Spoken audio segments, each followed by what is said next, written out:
Alright guys, just want to take a moment to show best practices on tracing faces for replacing faces in trim cap. We do a lot of this and we tend to get a lot of different results coming in from all the offices around the country. So we thought we'd just put together a quick video to show best practice and how we need to be receiving these. Travis is here, he's going to help me remove the face here. Always remember that we need to be tracing face down. If for any reason that's not possible, please just state that to us when you send it through and put something on the paper, but there should be no reason why you shouldn't be able to trace it face down. Ideally, we're going to be using clear white paper with no additional writing on it, not the back of Tyvek, nothing with writing, no cardboard. It does need to be white, or ideally white. If that can't be done, again, just let us know so we can be prepared, because it means additional time in tracing here in the shop. You can get this paper from InGlance. So this is number 20 Bond white paper. Look on their website, it's code EPP36 for 36-inch roll, for example. They sell in 48-inch and 60-inch as well for larger faces. And that's certainly ideal going to the 60-inch if you have the larger faces, because it doesn't, alleviates having to tape pieces of paper together. Alleviates time for you, alleviates time for us when it comes right down to it. So once you have the face down on the paper, you just want to make sure that when you are tracing that you're running at a 45-degree angle as you do the tracing. If you have the pen straight up and down, each pen is going to have a different diameter to it, and of course will create spacing in there. Ideally, obviously, there's different types of Sharpies, but use one that's got a new point on it versus something that's old and kind of flat.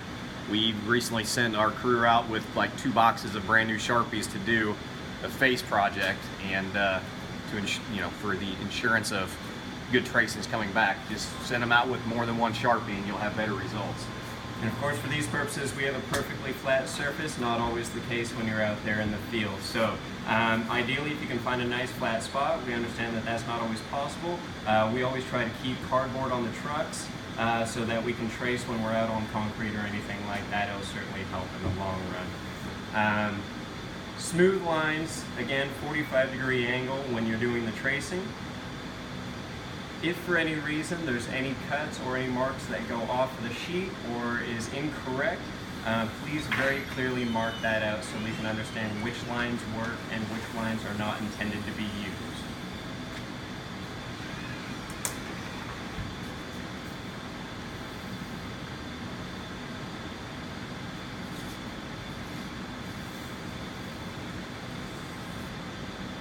If we're doing multiple signs on one site and they're different sizes, or if they are the same sizes regardless, if you can just advise us east elevation, west elevation, and just write that on the piece of paper.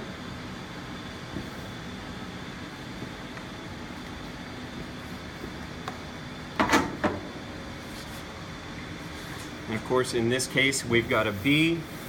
Pretty clear which is top and which is bottom, but not in all cases. So if you want to write top and bottom, obviously the bottom is pretty clear if you know where the top is.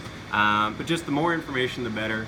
And obviously, as you can see, straight, clear, decisive lines allows us to be able to put this into the system and straight out to the router without much effort on our side of rehabbing to trace and having to make a lot of amendments once it's scanned through.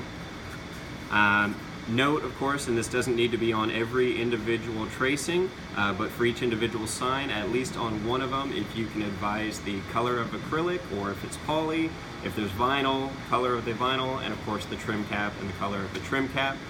If that's not already been advised to the heads here through the email communications. Last but not least, to ensure that it arrives and can be utilized through our scanning tool, let's roll it up as neatly as possible. You might have a lot of tracings to send at once, but do your best to have them rolled up. Send them in some sort of packaging tube or box where they can keep that sort of shape or form, as opposed to doing foldovers or anything that could skew the results at the end. And in addition to that, having straight edges so that we can filter everything into the scanner is ideal. I understand that we don't want to have as much wastage as possible when using the paper, but if we start manipulating the faces all across the paper and we don't have anywhere that has a straight edge to cut on, we then have to retrace, or we have to be able to filter that into the scanner. Takes a lot of extra time. So if we can just make sure that there is a little bit of space between each letter so that we can get a straight cut on it and go directly into the scanner. Back to what Travis was saying as comparative, folding compared to rolling. Different paper merged together with tape, and it has some issues with multiple lines and maybe not a clear direction as to which line to utilize. If it gets too out of whack, it could almost be best just to start over with the new tracing of the letter and proceed that way. So that's really it from us in a nutshell. Certainly, if there's any questions or you guys need any assistance, that's exactly what we're here for. Don't hesitate to give us a call. If your techs on the road have any questions and want to give us a call directly, we are absolutely open to receiving those calls and giving any direction necessary. We just put this together. As we say, we see a lot of different things coming from a lot of different offices. We just thought we'd put this together and make it a little bit easier on everybody, and just kind of clarify the process and how we need to make this happen. So, as I say, if there's any questions, need any assistance or any guidance, don't hesitate to give us a call.